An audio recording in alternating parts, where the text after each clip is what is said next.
Hi everyone. ఈరోజు మనం ఒక నవలలో ఉన్నటువంటి ఒక సన్నివేశాన్ని గురించి తెలుసుకుందాం. ఇది సాయంకాలమైంది అనే నవల. దీని యొక్క రచయిత గొల్లపూడి మారుతీరావు. ఇక విషయానికి వస్తే, డెట్రాయిట్లో తనతో పనిచేస్తున్న స్నేహితుడు విష్ణుమూర్తి తల్లిదండ్రుల్ని చూడడానికి శ్రీకాకుళం దగ్గర రణస్థలానికి కారులో వెళ్ళాడు తిరుమల. అందుకు ప్రత్యేకమైన కారణం ఉంది. అమెరికా వెళ్ళినప్పటి నుంచి బిడ్డల్ని దూరం చేసుకున్నామని బాధపడే తండ్రులు, కుటుంబానికి దూరమయ్యామని బాధపడే కొడుకులు ఏ కొద్దిమందైనా ఉండి ఉంటారు. కానీ వాళ్ళందరికీ భిన్నమైన వారు విష్ణుమూర్తి తల్లిదండ్రులు. ఈ విషయాన్ని పదే పదే తిరుమలకి చెప్పి గర్వపడేవాడు విష్ణుమూర్తి. తిరుమల ఇండియాకి వెళ్తున్నాడనగానే తల్లికి అత్యాధునికమైన గ్రైండర్, తండ్రి కాళ్ళకి కీళ్ళ నొప్పులు పోయేలాగా రబ్బరు కణుపులున్న 2 చెప్పుల జతలు ఇచ్చి పంపాడు విష్ణుమూర్తి. వాటిని విష్ణుమూర్తి తల్లిదండ్రులకు ఇవ్వడానికి ఇల్లు వెతుక్కుంటూ విష్ణుమూర్తి వాళ్ళ ఇంటికి వచ్చాడు తిరుమల. మిలిటరీ కుర్చీలో కాళ్ళు బారజాపుకుని కూర్చుని ఉన్నాడు బత్తుల రేచకుడు. వాక్యం తప్పు. కాలు బారజాపుకుని కూర్చున్నాడు. ఒక కాలు మోకాలి వరకు లేకపోవడం స్పష్టంగా తెలుస్తుంది. నోట్లో 2 వేళ్ల మందాన చుట్ట వెలుగుతుంది. తలుపు తెరుచుకోవడం చూసి తుల్లిపడ్డాడు. అంతకు మించి నున్నటి గుండు, సూటుతో వచ్చిన వ్యక్తి మీద స్పష్టంగా అమెరికా ముద్ర కనిపించడంతో కంగారు పడిపోయాడు. ఎవడనుకో ఈయన్ని మా ఇంటికి తీసుకొచ్చింది అని తిరుమల వెనక్కి చూస్తూ గర్జించాడు. నేనే దారి వెతుక్కు వచ్చా అన్నాడు తిరుమల. చాలాసేపటి దాకా కోపం వదిలి శాంతించలేకపోయాడు. విచిత్రం, కోపం పూర్తిగా పోయాక పసిపిల్లవాడైపోయాడు. మీకు మా బుల్లిబాబు తెలుసా అని అడిగాడు. ఓ వెదురుకర్ర చంక కింద ఊతం చేసుకుని గెంతుతూ లేచి తిరుమల ముందు పండి మగ్గిన సపోటా పళ్ళుంచాడు. ఆడెలా ఉన్నాడు బాబు? పెద్ద ఉద్యోగం చేస్తున్నాడా? ఆడెలా ఉంటాడో కాస్త చెప్పు బాబు. నీలాగా సూటేస్తాడా? నీలాగా నల్ల కళ్ళద్దాలు ఎడతాడా? ఆడి కారు ఏ రంగులో ఉంటుంది? ఓడలాగుంటుందా? నా కొడుకు సీమమందు తాగుతాడా? ఆడి పెళ్ళం అమెరికా దొరసానా? ప్రశ్నల వర్షం కురిపించాడు. ప్రతి ప్రశ్న వెనక ఆసక్తే కానీ ఆర్తి లేదు, ఉత్సాహమే కానీ ఉద్విగ్నత లేదు. తిరుమల అన్నీ చెప్పాడు తీరిగ్గా. ఆడి ఫోటో నీ దగ్గరుందా బాబు అని అడిగాడు. ఇటీవల టొయోటో కారు దగ్గర నిలబడి నయాగరా దగ్గర విష్ణు, అతని భార్య, అమెరికన్ దొరల్లాగా ఉన్న 2 పిల్లలు తీయించుకున్న ఫోటో తీసి ఇచ్చాడు. ఆ ఫోటో చూసి మరీ పిల్లవాడైపోయాడు రేచకుడు. ఈడు పెద్దోడు, ఆడి పేరు రే. అదేట్రా సింగిల్ అక్షరం అన్నాను బుల్లోడితో. అది నీ పేరన్నాడు.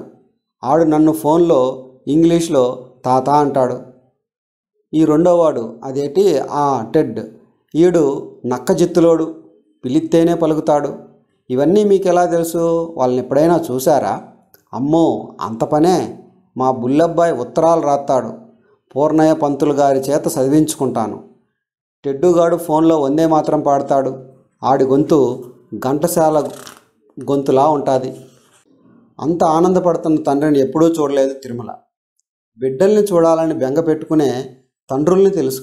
కానీ ఈయన ఆలోచనల్లోనే ఆనందాన్ని జుర్రుకుంటున్నాడు. మీకు కాలు లేదని మీ అబ్బాయి నాకు చెప్పలేదే? రేచకుడు నవ్వాడు. నాకు కాలు లేకపోతే ఆడికేమైంది బాబు? గిరిగాం రైతు నా కొడుకు కాలుంటేనేం పోతేనేం. నా కొడుకు దొర, సీమలో పెద్ద ఉద్యోగం చేస్తున్నాడు. అది చాలు నాకు. అసలు కాలు ఎలా పోయింది? మనకి ఒంటి నిండా చక్కెరే బాబు, తీపి తినక్కర్లేదు. చిన్నప్పటి నుంచి నేను ఇమాం పసందు అంటే పీక్ కోసుకుంటాను. అలా బయటికి చూడు, కనిపించే మేరలో 5 ఎకరాల మామిడి తోపు నాదే. 6,000 పళ్ళు దింపుతాను. ఎండలు ముదిరి తొలకరి దాకా ఎంత లేదన్నా 200 పళ్ళు తింటాను. నీ యవ్వ పోతే దొరబిడ్డలాగా పోవాలి కానీ ఏడుతూ బతికితే ఏం లాభం? మా డాక్టర్ పద్మనాభయ్య, ఒరే రేసు నా కొడక, తింటే సత్తావురా అన్నాడు. నేను నవ్వి అయితే తినే సత్తాను అన్నాను. 2 రోజులు పని కట్టుకు తిన్నాను, పండు వదిలితే ఒట్టు. మరి విష్ణుకి తెలియజేయలేదేం? తెలిస్తే ఆడేటి చేస్తాడయ్యా. అన్నీ తెలిసిన మూర్ఖుణ్ణి నేను. ఇప్పుడు ఒక్క పండు కూడా తినలేను. ఏం? ఆ ఊపులో చెప్పబోయాడు. కానీ అంతలో నువ్విలా రావడం నాకు ఇష్టం లేదు బాబు అని ఆగిపోయాడు. ఎందుకని? నా వల్ల నా కొడుకు మనస్సు పాడు కాకూడదు. ఆడు అమెరికాలో చల్లగా ఉండాలి. ఎప్పటికైనా ఈ నిజం తెలిస్తే అతని గుండె పగులుతుంది కదా. అందుకే ఆడికి తల్లిదండ్రుల్ని మర్చిపోవడం అలవాటు చేస్తున్నా. మరో సుట్ట వెలిగించాడు. ఎందుకు అవసరం వచ్చింది? ప్రశ్నకు సమాధానం వెంటనే చెప్పలేదు. కాసేపు అయ్యాక తలెత్తి, నువ్వు అమెరికా వెళ్ళి ఎన్నాళ్ళయింది బాబు అని అడిగాడు. రమారమి 3 ఏళ్ళు.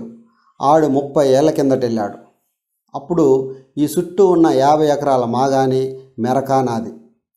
ఈ పక్క రైతు వీధిబడిలో 6వ క్లాసు చదివి వేలుముద్ర వేసే నన్ను ఎగతాళి చేస్తే నా కొడుక్కి బుద్ధి చెప్పాలని నా కొడుకును శ్రీకాకుళంలో పెట్టి చదివించా. ప్రతి వారం వెన్నపూస జున్ను సాయంగా తీసుకెళ్లేవాడిని. ఆడి చేత ఇంగ్లీష్ పాఠం చదివించుకు పొంగిపోయేవాడిని. ఆడు కాలేజీ చదువుకు వచ్చినప్పుడు ఊళ్ళో గొర్రెపోతుని కోసి పండగ చేశా.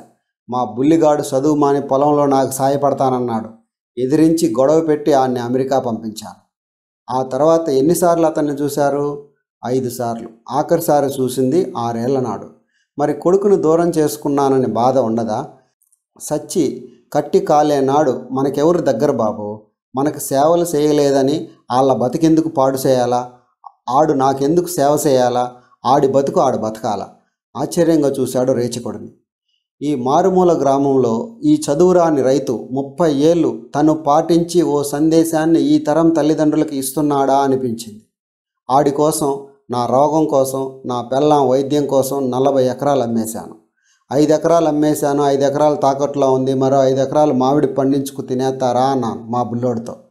తినేయి నాన్న, కావాలంటే చెప్పు, మరో 10 ఎకరాలకు డబ్బు పంపిస్తా అన్నాడు అని చెప్తూ పసిపిల్లోడికి కితకితలు పెట్టినట్లు నవ్వాడు. రేచకుడిలో ఎక్కడా పశ్చాత్తాపం లేదు, వేదన లేదు. ప్రతి కష్టాన్ని తృప్తిగా తర్జుమా చేసుకునే అద్భుతమైన సంకల్ప బలం ఏదో ఉంది. ఆడికి నేను ఉత్తరాలు రాయను, నెలకోసారి పంచాయతీ ఆఫీస్కి వెళ్ళి మాట్లాడతాను. ఆడు ఈ 25 ఏళ్లలో పంపించిన వస్తువులన్నీ చూస్తావా బాబు? లోపలికి తీసుకెళ్ళి ఓ గది తెరిచాడు. కళ్ళు తిరిగిపోయాయి తిరుమలకి. దసరాకి ఊళ్ళల్లో బొమ్మల కొలువు తీర్చినట్లు గదంతా రకరకాల వస్తువులున్నాయి. అందులో హవానా చుట్టల ప్యాకెట్లు, సబ్బుల ప్యాకెట్లు, సిగరెట్ లైటర్లు, బ్యాటరీ లైట్లు, ఖరీదైన ఇరానీ తివాసీలు, చీరలు, సూటు గుడ్డలు, చిన్న రేడియో సెట్లు, ఒకటేమిటి వాడకం లేక అవి క్రమంగా పాడవుతున్నాయి. సిఎస్ టవర్, లిబర్టీ విగ్రహం, వాషింగ్టన్లో లింకన్ మెమోరియల్ బొమ్మలు అన్నీ అంతటున్నాయి. గెంతుకుంటూ వెళ్ళి ఓ సాల్వా తీసి ఈ సిల్క్ గుడ్డ వాళ్ళ అమ్మ కోసం పంపించాడు 6 నెలల కిందట అన్నాడు గర్వంగా. మరి ఆవిడ వాడుకోలేదేం? నవ్వాడు రేచకుడు అదేదో జోక్లాగా. ఎలా వాడతాదయ్యా, ఈ లోకంలో ఉంటేగా వాడుకోవడానికి.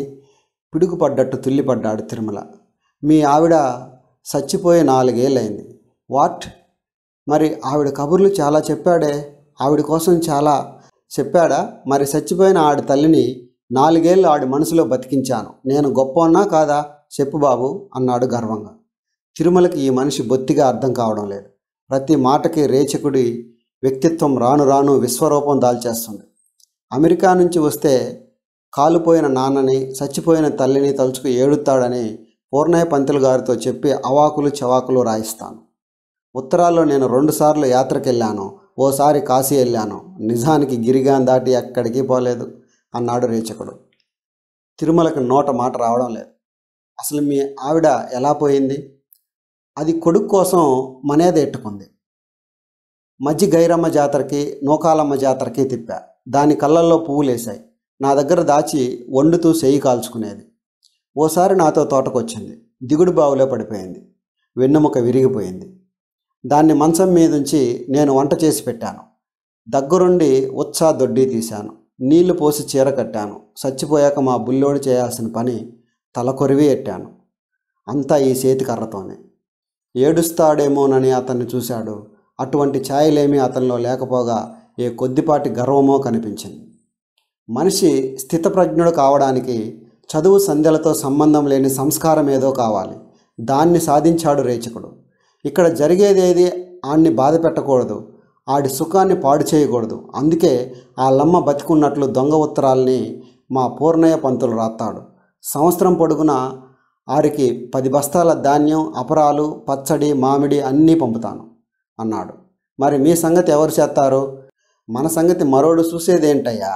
రోడ్డు మీద కుక్కపిల్ల సంగతి ఎవరు చూస్తున్నారు? చెరువులో చేపపిల్ల సంగతి ఎవరు చూస్తారు? నీ కోపిక ఉందా? వండుకు తిను, లేదా 4 పళ్ళు తిను. ఇంకా చేత కాదా? చచ్చిపో. పగలబడి నవ్వాడు. మరి బాగా నచ్చిన ఇమాం పసంద్ ఎలా మానేశారు? ఇప్పుడు అతని మొహంలో చెప్పరాని గుబులు కనిపించింది. ఈ ఆడల మీద ప్రేమ పెంచుకుంటే గోతిలో పడిపోతామయ్యా. మా ఆవిడ నా చేత అన్నీ చేయించుకుని నా ముందు కాళ్ళకి లంకేసేసింది. చచ్చిపోతూ పండు తిననని నా చేత ఒట్టేయించుకుంది అన్నాడు. తిరుమల నవ్వాడు. తల్లి చావునే కొడుకు నుంచి దాచి మోసం చేస్తున్న మీరు మీ ఆవిడకిచ్చిన మాటని తప్పలేరా అన్నాడు. కత్తితో పొడిచినట్లు గింజుకుపోయాడు రేచకుడు ఆ మాటకి. కొడుకుని మోసం చేసేది ఆన్ని బాధ పెట్టే హక్కు నాకు లేదని, నా పెళ్ళాన్ని మోసం చెయ్యనిది దాన్ని సుఖపెట్టే అవకాశం ఇంక రాదని. ఈ మాట అంటున్నప్పుడు రేచకుడి కనుకొలపుల్లో చిన్న మంచు ముత్యం లాంటి నీటి చుక్క తలుక్కుమంది. నిట్టూర్చి లేచాడు తిరుమల. మీ బుల్లేకి ఏమైనా చెప్పమంటారా అన్నాడు. గెంతుతో వచ్చి, నువ్వు ఇక్కడ విన్నది చూసింది ఏమీ చెప్పకు. తల్లి కుక్క పిల్ల పుట్టగానే దాన్ని తినేస్తాది. కారణం తెలుసా? తన ప్రేమ నుంచి ఆ పిల్ల దూరమైపోతాదేమోనన్న భయం చేత. నా భయానికి ఆడి పీక కొరికేయకుండా ఇన్నాళ్ళు జాగ్రత్త పడుతున్నాను. రెక్కలొచ్చాక పిల్ల గూడులోంచి ఎగిరిపోకపోతే తప్పు తల్లిది కానీ పిల్లది కాదయ్యా. ప్రపంచకాన్ని అలవాటు చేసి గూడులో నుంచి తోసేయాలా? నేను ఆ పనే చేస్తున్నాను. అప్రయత్నంగా రేచకుడి ఒక్క కాలికి వంగి నమస్కారం చేశాడు తిరుమల. పామును చూసినట్లు ఒక్క గెంతు వెనక్కి గెంతాడు. తప్పు బాబు, పెద్దంటి బిడ్డలాగున్నావు. నీ చేత దండం పెట్టించుకునేంత చెడిపోలేదు నేను. ఉండు అని ఓ బస్తా ఇమాం పసంద్ నింపి పాలేరు నుంచి కారులో పెట్టించాడు రేచకుడు. కారెక్కే ముందు తిరుమల భుజం మీద చెయ్యేసి ఆపాడు. వచ్చినప్పటి నుంచి చూస్తున్నాను, నువ్వు తొడుక్కునే కోటు ఎంత ఉంటుంది? నవ్వాడు తిరుమల. కనీసం 3000. బొడ్డులోంచి ముడతల పట్ల నోట్ల కట్టలలోంచి 3000 తీసి, ఈ రంగు మా బుల్లోడికి చాలా బాగుంటుంది. ఈ అయ్య కొనిచ్చాడని ఆడికి నువ్వు కొని అన్నాడు. కారు కదిలింది.